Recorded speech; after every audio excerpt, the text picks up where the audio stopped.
Hi, my name is Nymaera. I am a professional League caster and analyst, and I've worked in the major regions for about 3 years now, and I thought I would do a reaction to the gameplay changes which were announced in the last few days about what's coming for 2025, and specifically looking them at a professional League of Legends angle. Might comment on some other stuff as well. So, got the dev blog here, and we'll just get straight back into it as well. There were some things which were added or clarified or commented on afterwards, and I've pulled up a couple of tweets from SpiderAxe, who is a really great resource of anything League of Legends related outside of that. So let's just get straight into it. We'll go through the dev blog and then we'll go through some other stuff later after this point. So this is all talking about 2025 Season 1. The first thing is that the nomenclature is going to get a little bit weird. Season 1 is the first third of the year, second third is the Season 2, and then Season 3 will end off the year. So it's 2025 Season 1, 2, 3. I really don't like that, given the connotations of, Season 1, Season 2 being entire years for League's history. So it's a little bit jarring that way. I think they could have just used splits and just said Season 2025, split 1, 2, 3, and I think that would have been fine.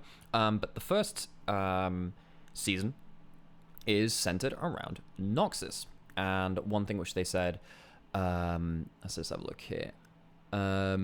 We're changing how often your rank will reset. So while there are multiple seasons, they're only going to reset once a year. So they're going back to that, which I think is good, because honestly, I didn't want to play my placements all that, because I don't really play ranked anymore. So that's already a good thing. But that's very different. And we can go into this a little bit more. I'm just skipping over a lot of this, just keep this a little more timely, folks, so you don't have to hear me basically reading out what you could read yourself. So this is Noxus themed Rift. So they've done a load of color changes and stuff. It's not just aesthetic. Yes, the turrets are aesthetically changed and some of the bits of the map are, but there are obviously some big gameplay changes as well. So what are the big things we can talk about when it comes to this one? So this is mainly talking about aesthetic changes. And of course, they're saying that winter map might come later, which I'm very excited for that one. But what does this mean? So the first big thing that they mention in this blog is Atakhan. So if you are a Legends of Runeterra enjoyer, this already was I believe, a Noxian card. So it's the League of Legends card game. And I think it's Atakhan the Destroyer or something like that. It's a 10 cost, crazy thing. I looked it up just before I did this video. But yeah, this is a new epic monster, and this will spawn at 20 minutes. So this is when Baron used to spawn, and what this means is that Baron has been set. I think they mentioned this a little bit more, mentioned down here. Baron's spawn time has been pushed back to 25 minutes. So let me just find where I put that. So this is Atakhan. This is what they look like. They have two different forms. They have a voracious form and a ruinous form. And of course, this only spawns once a game. It spawns at 20 minutes, and it will not spawn again after it's been killed. And what it does is different depending on the form, and the form changes on how bloody the game is. So you get ruinous Atakhan if it's a higher action game. You can say that here. In a higher action game, you'll see ruinous Atakhan. And a lower action game, you'll get voracious Atakhan. So there are two forms it can spawn in. They have different attacks and they give different buffs.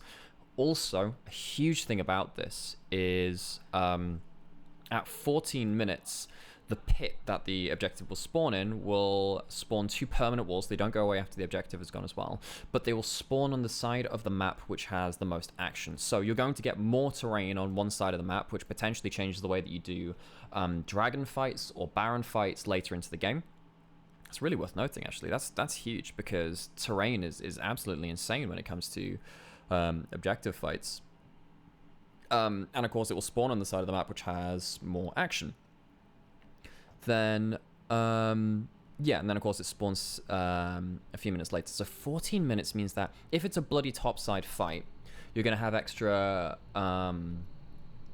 walls spawning in time for Herald, because now of course you're going to get... That means there are so many topside objectives, actually, which is something that they wanted to do for a while. Because now you're going to have Grubs, 2 spawns of Grubs, and then you're going to have Herald at 14 minutes, and that potentially could be affected by the Atakhan pit being spawned as well. And then you're going to get Atakhan at 20 minutes, and then you're going to get Baron at 25. So that's 2 spawns of Grubs, Herald, Atakhan, Baron. So even with that respawns of Baron, that's 5 objectives on the top side of the map. That's quite big. And then, as I said, the 2-point permanent walls, particularly from 14 minutes onwards, can really change things. You know, if you were, let me think, if you're trying to like Scion ult down there, or Nunu, using the snowball around it, changes your pathing like that. It gives people like Ornn more walls to knock up off of. It means that if you're on a mobile champion, which already were punished in objective fights a lot, you have to have another wall to contend with, which restricts your area to move. It means that there are more choke points though as well, which often the mobile champions are pretty good at using. So someone like Victor or Orianna can put Gravfield down or the ball down in one of those choke points, and that potentially changes things as well. This can change obviously on top side or bot side. It can affect both sides of the map. The game could massively change. You know, what if one team has a Lilia or a Karthus or a Zyra or a Brand jungle which can't cross walls, and then they have to walk up to do an objective steal from a bad position? That could really change things. This is a huge change. I'm glad that they're leading off with this, because this is a really big meaty topic to get into. But just with the wall changes, and we'll get onto the objective a little bit later. But then obviously that changes compared to, you know, say if you were a Lee Sin who can cross walls very, very readily, or Graves or Gragas, or I mean Gragas hasn't really played that much jungle anymore, but you get the picture. So that's my first thoughts on Atakhan in terms of ways that could affect pro play, because objective fights are a huge part of that, and that will change the way that goes through things. So, the amount of champion damage and kills done so far in the game will also affect the two forms, which are the two forms the demon takes on. Ruinous Atakhan's the first one, which is in Bloody Games. If you manage to take him down, your entire team will be permanently granted increased effects from all epic monster rewards. So that means more... Now, is this going to be retroactive? What happens if you get Grubs and early dragons, and then you get Ruinous Atakhan? Do you get more resist from Mountain Dragon if it was the first of the game, or more damage from Infernal Dragon? That's pretty huge. That's a force multiplier. And of course, Grubs. Oh, Jesus Christ. What happens if you get 6 Grubs and then you get Ruinous Atakhan? You already shred turrets. Imagine something like an Azira or Tristana, like we saw this year, hitting turrets with 6 Grubs with an Atakhan.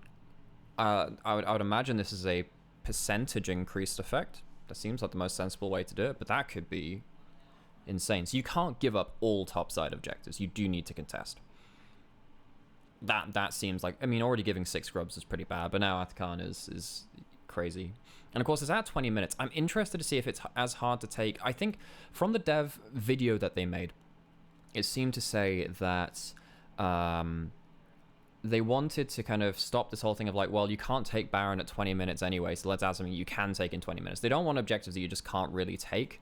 So that presumably means that Atakhan is more easy to take at 20 minutes compared to a 20-minute Baron, which hopefully means more fights for that. And then the other thing which happens here is when you kill it, he'll leave behind a field of blood roses for anyone nearby to collect. Now, this is important because that comes down a little bit later. I just want to see what this is. No. Well, I'm skipping ahead a little bit too far on that one. What are blood... It's literally the next paragraph. I should have just kept reading. That's great. What are blood roses? Adding a new plant to Summoner's Rift. So that's Scry's Bloom, Honey Fruit, the Blast Cones, and now the blood roses as well. So they act as a minor but permanent bonus. So this is kind of like, I guess, if picking up Infernal Cinders on the Infernal map. But of course you can drop them, so it's not permanent. It is permanent when you hold onto them, but this is actually permanent. You can take for your own team and deny the enemy team. Does this mean that junglers are now going to have to take these into account with their pathing? Because what happens if they spawn in the jungle? Presumably they do. That could also change the way that you play roaming supports. What happens if you play something like a Bard? Bard might get a huge buff from this, being able to... Or Rakan. Rakan is huge for this. Very good laning, very good early game, but then also can roam into the enemy jungle safely. What happens if Rakan can go in and take these? Because what happens when you take them, they grant your entire team a small amount of XP and a permanent stacking adaptive force buff. Doesn't make you tankier, doesn't make you hard to kill. I think that's good. Would have been really obnoxious if they do that. But, yeah, imagine if you get... you know, roaming supports being able to keep up a bit more in terms of their XP, leave lane. Does this mean that champions like Ezreal, Kai'Sa, Zeri that can sit on their own a little bit more effectively gain a lot of power because they can just sit in a 1v2 and wave... Well, maybe not Kai'Sa, but, you know, someone like Ziggs. What happens if you just survive until, like, level 4, you get your wave clear, your support goes off, which I hate when I'm playing in solo queue, and then they get you some extra damage, and they get you some extra XP as well. Now, this is going to be interesting to see as a breakpoint, because some supports already did roam and just sit around on lower amounts of XP. God, actually, just thinking about this, how early into the game are these going to spawn? They can spawn before 20 minutes and do so around areas which where champions have died, or around Atakhan's spawn location, in addition to a reward for killing Ruinous Atakhan. And it doesn't say that these are diminishing rewards. These might just be flat buffs. We'll see about that. If they're diminishing rewards, obviously you don't want to be like stacking them, wasting too much time stacking them after a certain amount, because then it might just not be worth it. But you know, yeah, having roaming supports to get kills and then also spawn blood roses and take them could be absolutely huge. Maybe this means that enchanters are nerfed because of this, because they don't like roaming, they don't like early fighting as much in the same way. That could actually be, that can have a lot of implications there. So that's when you have bloody games. So I think roaming supports get a lot of value from this, and also early roaming mid laners as well, which haven't, yeah, we haven't seen them for a while, because obviously we had the AD mid laner meta. We did see a bit more of that when it came down to Ari Silas at Worlds. We'll see whether that persists into the new season, but you know, stuff like, oh, I mean, are we even going to see stuff like AD Assassins if this is good enough? I mean, I suppose AD Assassins kind of struggle in early lane, so they can't really be, if you can roam, if you can get control of lane and fight early, that's huge. Okay, so that's the first one there, and then we go back to Voracious Atakhan, which is in lower kill games. In a lower, Blood Roses obviously can spawn before 20 minutes, so that will happen, I guess, before that, but you do need, I suppose, a certain amount of blood or kills to spawn them. But then the other version gives your entire team a temporary one-time rebirth buff. Similar to Akshan's passive, where you respawn in base. So you can still die, but it's not a GA. But you respawn in base immediately. So it's like using the old revive summon spell, you're just immediately back on the map. That could be huge, because what happens if you lose your carry, or you lose a carry, they teleport back in, and then they can use their ultimate if they didn't get to use it before. Anyway, and a permanent increase to gold from champion takedowns. Ooh, that's pretty nice. That's pretty nice. Worth noting one thing in terms of gold from champion takedowns. As far as I'm aware, first blood and first turret no longer give extra gold now. So the very first kills of the game aren't exactly going to accelerate in exactly the same way, because it was 400 gold for first blood, and then what, 300 for kills after that, until you start death streaking and it gets less over time. This is going to be interesting, because if the game is already lacking blood,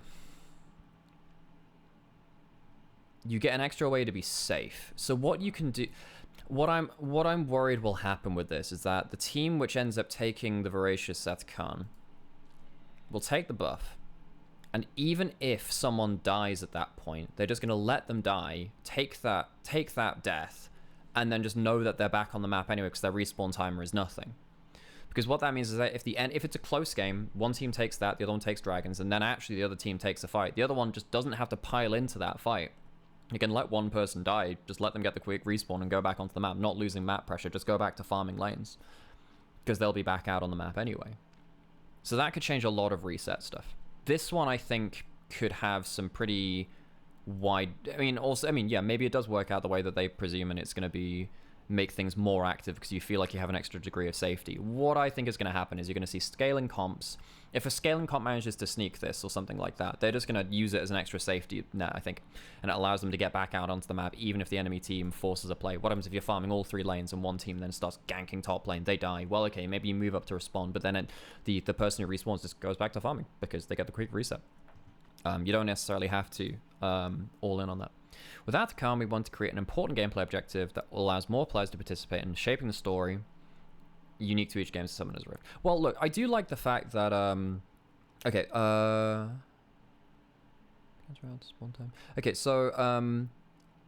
14 minutes is when Atakhan's pit spawns, but not him. 16 minutes is now Herald, so you don't get the 14-minute Herald, which does delay that a little bit. And Baron has been pushed out to 25, so you have 5 minutes to take that. We don't want games to last longer than they do today. I mean, 25 minutes does cut out a lot of earlier Barons, which would actually end the game. I don't think Atakhan is going to be a game-ending buff, is my problem. I mean, the Ruinous one is pretty fucking good, because, again, it's a force multiplier. But I don't think it's, yeah. Typically, teams aren't taking Barons at 20 minutes when they spawn. I mean, we were with AP junglers, and then they buffed it again. Well, well, this is the thing. Riot stopped Baron being able to be taken at 20 minutes by making it more powerful. And now they're kind of complaining that Baron's not being taken at 20 minutes. Because this was a thing. A lot of 2022, and a lot of last year. A lot of last year. If you watch the LPL or, of course, T1 or something like that, you know, I think one of the big things about, you know, faker T1 of the last era has been, yo, we'll just go for early Barons, we'll flip a game off of it. But, you know, even bottom tier teams in LPL last year realized, fuck it, it's 20 minutes, let's look for one big fight, one big pick, and try and go towards Baron. That was a big thing. But Riot kind of removed that. It was less of a thing in the West because they were more willing to kind of sit and be passive, but that was less of a thing. Okay, right. That's big stuff about Atakhan. And it's worth noting as well, I'm just trying to see exactly what this is. No, that's different. Atakhan will stay beyond the Noxus season, so this will be a permanent thing, as far as we're aware. So that's gone there. And of course, this is what it looks like as well. So this is what the pit looks like. You can see that the walls actually do change a fair amount of everything. And these are the blood roses as well, which can spawn about the place. And it looks kind of cool. What? Yeah, poppy permanent walls. Yeah, that seems about right. Okay, cool. Cool. Let's get back into it. So, Feats of Strength is the next huge change to the gameplay mechanics. So worth noting, I did say that there's no more gold from First Blood and First Tower. That's because they've now been included in this system, and we'll talk about some of the implications of that. The next big mechanic we're introducing as we journey to Noxus are Feats of Strength. Of course, very Noxus themed. I think it's cool for the theming of that. It's pretty much their whole MO. They're a new system that's replacing the gold rewards from First Blood and First Turret with the goal of rewarding early game advantages in a more interesting and deferred way, so you don't immediately snowball, than a simple bag of gold. Let's get into how feats work before we talk about why we made them. So it's a best of 3 system, so that presumes one team can win and one team can lose.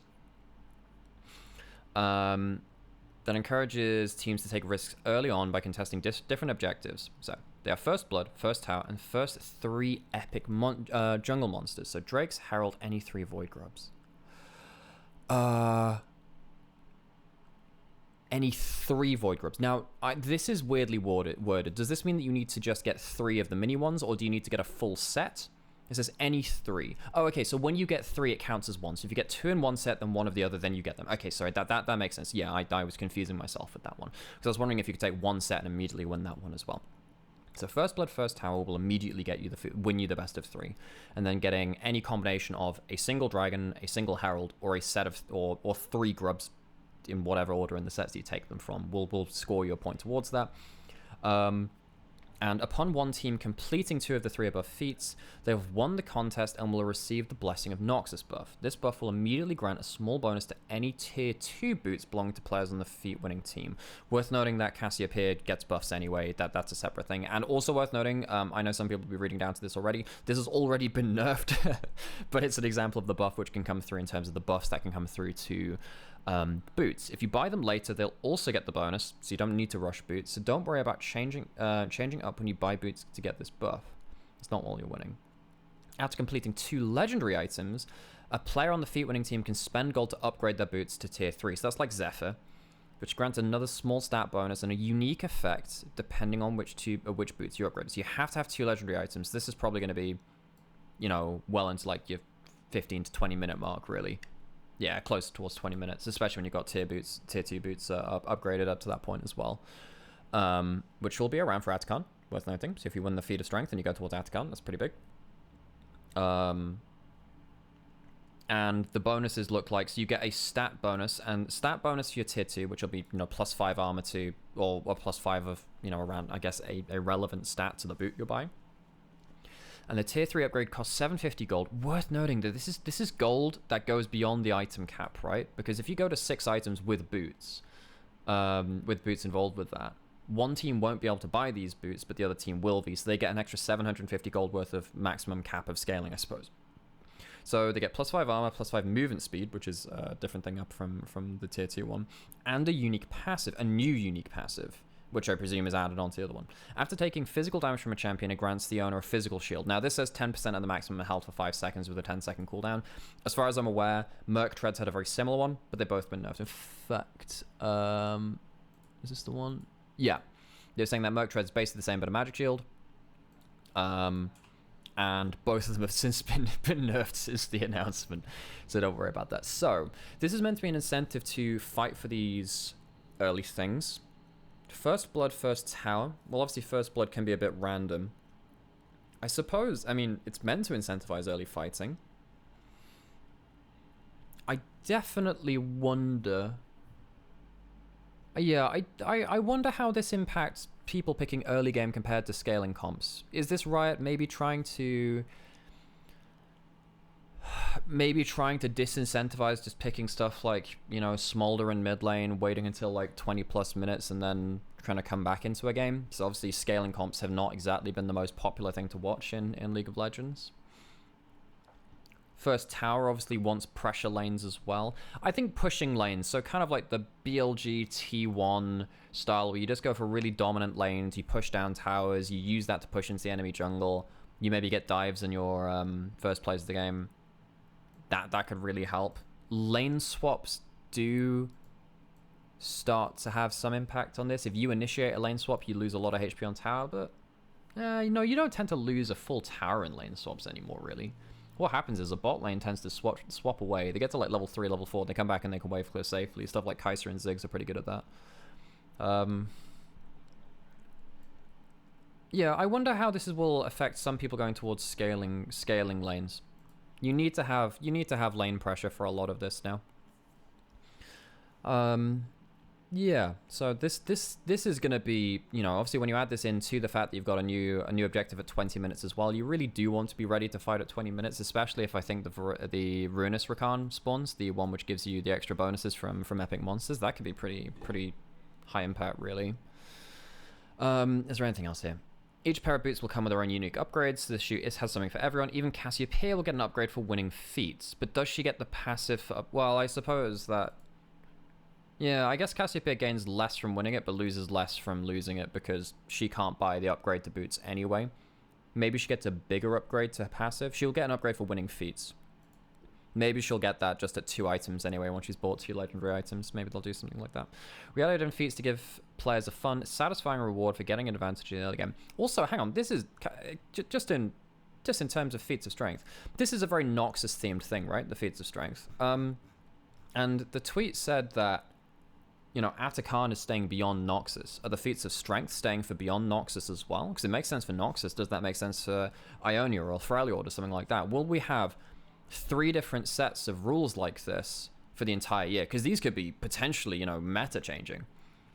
You know, this incentivizes early game play, but what happens when we come to Worlds and it's much less about that, or you have to play around it in a different way? Teams will have to have different skill sets very quickly within the year, which means that even teams which have been very good could get impacted quite heavily by this because they've perfected one style of play and they need to adapt to another.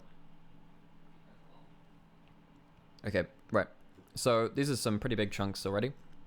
This thing is slightly... This one's only really important for kind of close late games. You respawning Nexus turrets.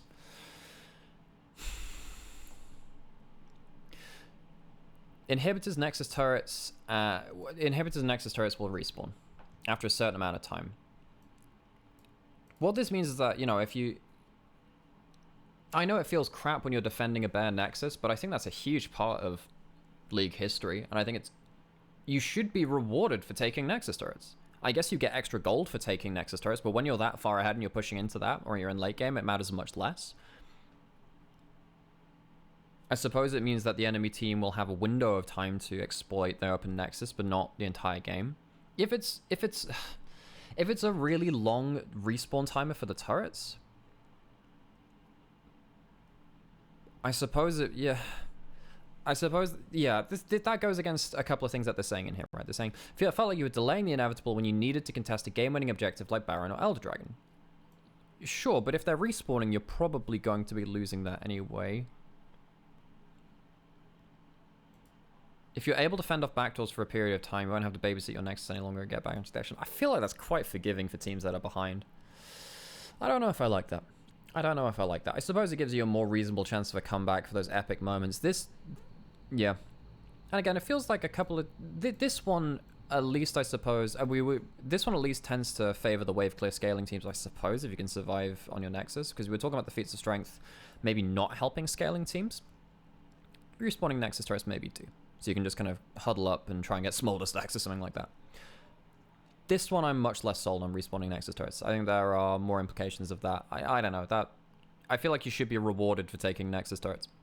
If your Nexus turrets are gone, I feel like you kind of deserve to lose the game a lot of the time. So, Yeah, I suppose they don't want you to have that helpless feeling in late game when you have no Nexus turrets, but yeah, I don't know. I understand why they do it, don't necessarily like it. Okay, runes. This one's pretty big, and I think that there have been some changes to some of these introduced after. We're also taking the new season as an opportunity to do housekeeping on a few runes, introducing Axiom Arcanist, Deep Ward, Sixth Sense, and Grisly Mementos. So Axiom Arcanist is going to replace Nullifying Orb, so no free magic shield in lane. That was situationally very, very good, by the way, especially when you're into stuff like Rumble in top lane. This could actually really shift a couple of lane matchups. Actually, Nullifying Orb is fucking huge against some lane matchups, especially if you're playing very aggressively. I guess it hasn't been used that much. It is quite situational, but that could change a few things. I think Nullifying Orb was one of those runes which maybe deserved to go. It was too situational, but then there are a bunch which are. Okay, so Axiom Arcanist is replacing it, so that'll be gone now. It buffs your ultimate abilities damage, healing or shielding, and refund you some cooldown on takedowns. So kind of like Axiom Arc, but in a rune instead. Now, what does that mean? Does that mean that Axiom Arc, the item, is gone? What's up with that? Because they're doing the same, well, not doing completely the same thing, but potentially doing a similar thing. We wanted to add a rune that appealed to the caster fantasy, that has a clearly defined user base that can compete with Mana Flow Band. I mean, Mana Flow Band is only for mana champions, and not everyone needs it, I suppose.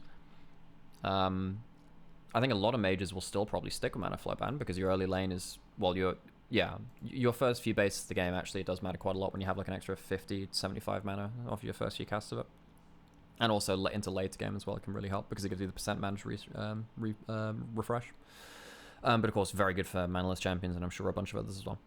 For those who use it well as a more interesting choice for players to load into games. And of course, this is way better for champions which want to take it in jungle, because obviously junglers don't get a chance to proc Mana Flow Band, so maybe that... Thank you, Mr. Loudcar / ambulance. Yeah, so this could help. I suppose roaming supports they still want their early level of runes, so that's not necessarily for them. I think that's Karthus could take this in jungle. Yeah, Karthus could take this in jungle. Anyone else? The extra cooldown on takedowns. Yeah, obviously this helps with... So if you have Ultimate Hunter and you have Axiom Arcanist, you obviously do that quite a lot too. I'm saying this is, an Ahri player. You don't always need mana on Ahri. This could be pretty big for Ahri.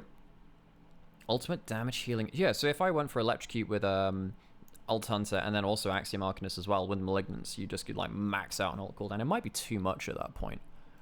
Might be too much. In fact, yeah, this one could be interesting because, yeah, I think that there are a couple of different champions which could use that pretty well. Like I said, junglers which maybe want to take another sorcery rune could potentially like this as well. Sorcery runes are pretty nice on the whole. Stuff. I suppose it's in the same bit as Nimbus Cloak and Mana Flow, which are also kind of nice ones to have. So it's competing with the stronger ones, which makes sense. You don't want to give like 2 super strong mini runes for that. Okay, right.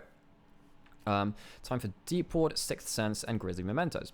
Deep Ward makes stealth wards you place in the enemy jungle deep, granting +1 HP, so that goes up to 4 hits, and lasts 30 to 45 seconds longer?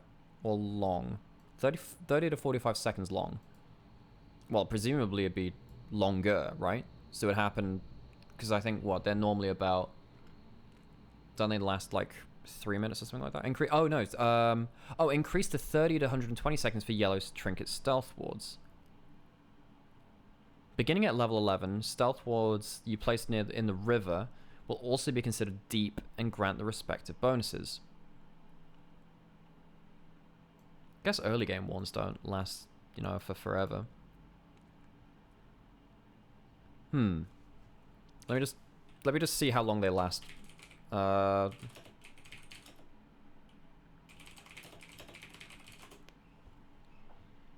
Stealth ward. How long do they normally last? So they normally last for 90 to 120 seconds. And they go up to... So they last like a minute and a half. And then at max rank, they go up to 2. Yeah, so they go up to 2 minutes. So does this mean that I presume that just means it's added on. So it means that the first rank will then last longer. So this is good for obviously warding stuff, and it's harder to clear all of them. It also means that if you're going on a solo ward declearing mission, you have to go through multiple ones of these. You might only get, 2 wards instead of maybe 3, especially if you're traveling alone. Which tree is this in? This sounds like it will be an inspiration. Sounds like an inspiration kind of ward. Oh no, I suppose it could be in, because a lot of the ward ones are actually in, because you have like zombie ward and ghost poro in domination, so it could be in there as well. I wonder if this changes... Yeah, this could change some of your warding patterns in very high end. I wonder whether we'll see some unique strats being pulled out with the extra ability to kind of keep these around. Also worth noting that you need to keep your yellow trinket if you're going to get the proper increased ones, like the huge amounts of times, because this is... Okay, anyway. This one's confuses me a little bit. The way that it's worded, not 45 seconds long. Okay. And of course, they can be put into River as well at level 11, so mid-game that gives you a lot more extra vision coverage. Riot have typically tried to strip back vision coverage, so this one's a little bit strange to me. They've typically tried to strip that stuff back. They removed Sight Stone, Smite Stone, and a bunch of other things like that, and stuff like Ingenious Hunter with trinkets. They really didn't like that as well. Sixth Sense automatically tracks a nearby enemy ward if you can't already see it. So that's basically Duskblade's old passive or Umbral Glaive. Does this mean that they're changing Umbral Glaive, or they will double up on it, potentially? If you're a melee champion, it will have a 300-second cooldown. 360-second cooldown for ranged users. And this isn't affected by... There's no rune haste or anything like that, so that won't be a thing, because you could actually use stuff like Cosmic Insight and of course Ingenious Hunter for stuff like Umbral Glaive before. That could actually be pretty big implications on that. Anything else? Beginning at level 11, the rune will not only track the enemy ward, but will also reveal it for 10 seconds. You basically get a free auto sweeper. Whereas, so it's not full Duskblade, so it doesn't reveal the ward, it'll just tell you that it's nearby. So you get like an advanced warning, which allows you to pop your sweeper. Yeah, I wonder what that means for Umbral Glaive. If you can't already see track it, maybe it acts as a second way to use it. Lastly, we have Grisly Mementos, which grants an infinitely stacking... Okay, so this has been changed since it's been put through, by the way. Let me go find this. No, not that one, not that one. Yeah, 4 Trinket Ability Haste, stacking up to 25 times... up to 100, so that'll halve your cooldown. But what it does is gives you Trinket Ability Haste upon champion takedowns. I mean, this is more sweepers and more vision control. Riot have not added this amount of vision control to a game in a long time, folks. In modes where this doesn't make sense, like ARAM, the unit will gain 3 Ultimate Ability Haste instead. Well, that's going to ruin some... that's going to ruin some champions. And I presume that's also going to be... I presume is that... I mean, we'll see whether that caps as well. Is that also going to cap 25 times to... I guess that would be to 75 haste.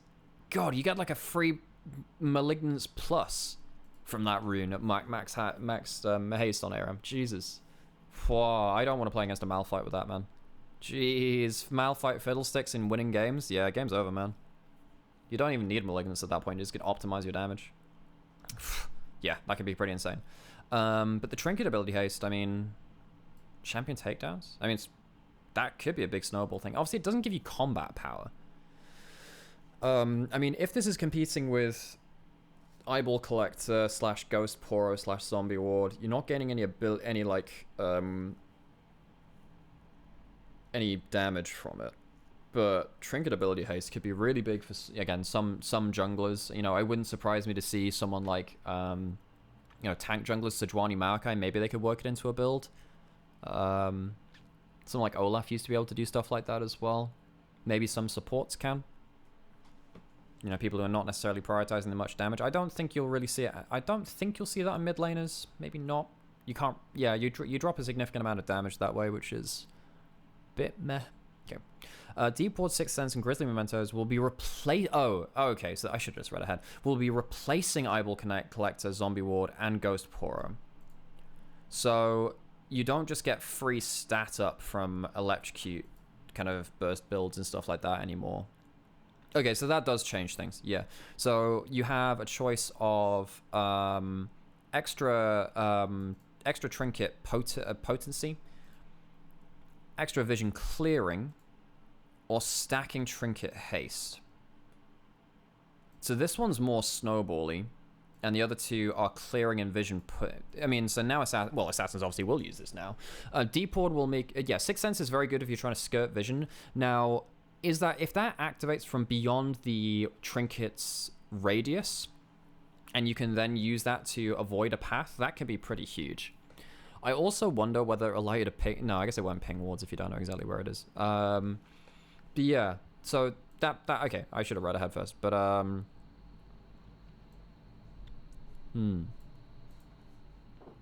just recording a video, Sam. Oh, sorry. Creating more exciting vision tools and kind of freeing up power budget, which was kind of used for adaptive force, which makes sense. But you're then losing adaptive force, which feels a bit meh. Well, it isn't a sweeping overhaul of the runes. Anytime we touch this system, we want rune selection to be an interesting part of the pre-game preparation. I mean, yeah, I'm surprised that Riot have added in so much extra vision control tools with this, because obviously Korean League of Legends really thrived on that for a long time. And this is the huge one. This is absolutely huge. Teleport has gotten more powerful as player skill and knowledge have increased over time. Yeah, teleport has been a staple of pro play since season 4 at this point, really. It doesn't have a clear weakness, since the winning player in lane uses it to push their advantage and the losing player relies on it as a fallback, while both also benefit from the ability to move across the map within a few seconds. In its current state, teleport significantly stifles action in lanes through its low cost as a reset button, while we think more of its power should be in its later uses that provide map impact, so split pushing and teleport to fights and stuff like that, and benefits solo lane influence on the rest of the game. To accomplish this, teleport will no longer instantly blink the champion after its channel. So it will channel, and then they will instead visually travel across the map, with teleport moving slower and unleash teleport moving quicker. Does that... Okay, we'll read through the whole thing first. This new mechanic allows us to tune how effective teleport is at returning to lane in a way that doesn't feel as bad as nerfing its channel duration or range, while also ensuring it's appropriately powerful later on. Now, obviously, I don't want to speculate about I haven't seen the teleport speed for that. Now that early teleport has a long travel time, we're reintroducing its early capability to target wards and minions. So you can teleport in early game fights, but if you're going from top lane to bot lane, you can't do the level 4, like, the level 5-minute 4-man bot lane or 8-man bot lane and stuff like that as easily. I mean, we'll have to see how long it takes to channel, because it's how many seconds is the channel TP? 3-4 seconds, something like that? And then you have the travel time as well. In addition, home guards will now kick in from the beginning of the... Okay. This new mechanic allows us to tune... Blah, blah, blah. Okay, sure. Home guards will now kick in from the beginning of the game, although in a weaker state before 14 minutes. This is intended to reduce the difference in time it takes between walking back to lane and teleporting, so the game... Whoa! So the early game pacing still feels reasonable whether one takes teleport or not. Hang on a second, that changes everything. A 4-second blink didn't give us much room to specifically target what we want to nerf about teleport, and this change should... Fucking hell, this is huge. And this should put it in a healthier spot, while long-term settings up to bounce the game around it not being as impactful early. Ideally, laning should feel reasonable whether this one takes the spell or not. So this means that reset timing, which is a staple of anything in pro play, completely changes. So you're going to have a lesser home guard, but it'll take you about, I don't know, 25, 30 seconds to walk back to lane. And of course, you've got the 8-second channel recall before that, so your resets would be around about 40 seconds, maybe plus a few seconds by walking under your turret, depends how far you have to back off. Yeah, say your resets are in the range of, especially when you have to sit on base plate as well. Say your reset takes, 40 seconds or so like that, 40, 50 seconds maybe. You typically, so if I'm using mid lane as an example, you want to push a wave. Your next wave would realistically want to be a cannon wave, because it takes longer to die and you'll lose less to the tower if you are pushed in as well. And then of course you walk back to it. This gives you, I mean, I need to see how quick teleport is, because if teleport is still usable as a way to get back to lane, we might just still see it for a lot of, scaling people. But, does this mean that we get mages going barrier instead, or ghost, or exhaust again? I have to say, I've really not enjoyed the fact that solo lanes basically haven't had summoner variety, you take Flash Teleport in solo lanes all the time. And we've also seen, you know, Kai'Sa, Ezreal, Ziggs take Teleport again in bot lane. Kai'Sa less so, but, you know, Ezreal and Ziggs definitely have been going towards that, Ziggs all the time. This is absolutely humongous. This means that you don't just get to take winning lane states into a game win nearly as easily. I mean, obviously, top laners are absolutely going to be chuffed with this, I suppose. I suppose what this means is that maybe you're looking for, you know, maybe ignite early kills now, but maybe dying in top lane doesn't shut you out of the game nearly as much.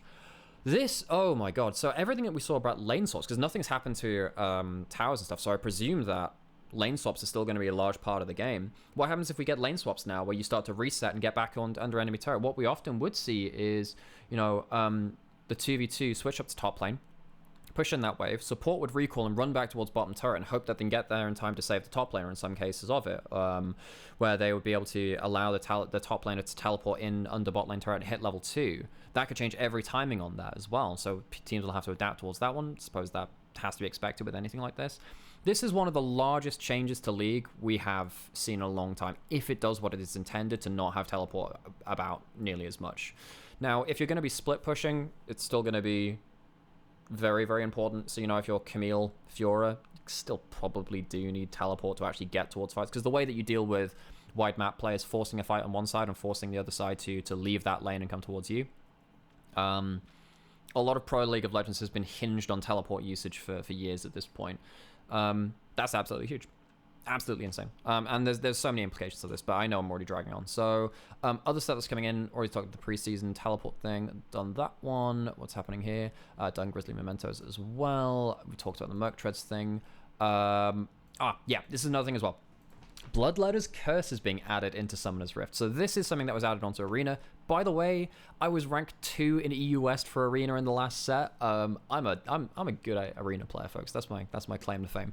Bloodletter's Curse is insanely good on damage over time, magic dealing champions, and it is a Black Cleaver, so it shreds MR to it. So it gives you some ability haste. It gives you both resists, armor and magic resist, and then it also gives you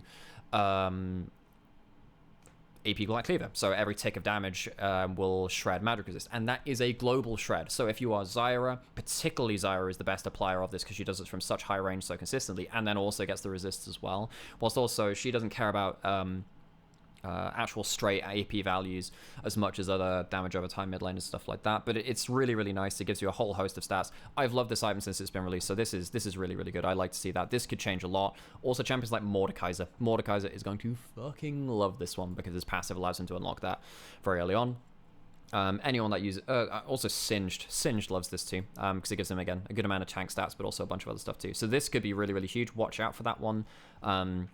You just have one. This now allows you to go double AP a lot easier because one person can shred the resist for the other one.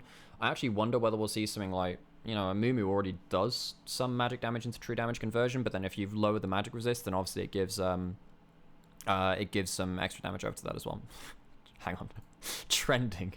Oh my god, this I just saw the Caitlyn Arcane tag on the side. That just jump scared me. Okay, alright, so that's one thing. Swift Play is a new game mode coming in. I won't comment on this as much, but it's a quicker game. Well, not a quicker game mode. It's a more forgiving game mode, which gives you better comeback mechanics, less punishing gameplay, and better income and XP throughout the game, so it makes you feel like you're less punished and stuff. I think this is pretty good. Hopefully that will allow people to have a more interactive way to enter the game. That's pretty big. Anything else on this too? And Arena will be coming back next year. So I think, folks, that is everything. Obviously, Victor got a small rework as well, where had visual update, and then Victor's ult will now increase in size per kill it gets, which is quite nice for that one too. But yeah, folks, I've already been going long enough, and I think you've heard enough from me. So thanks everyone for joining me, and I will I'll let you get to it. See you in a bit, folks. Thanks for watching.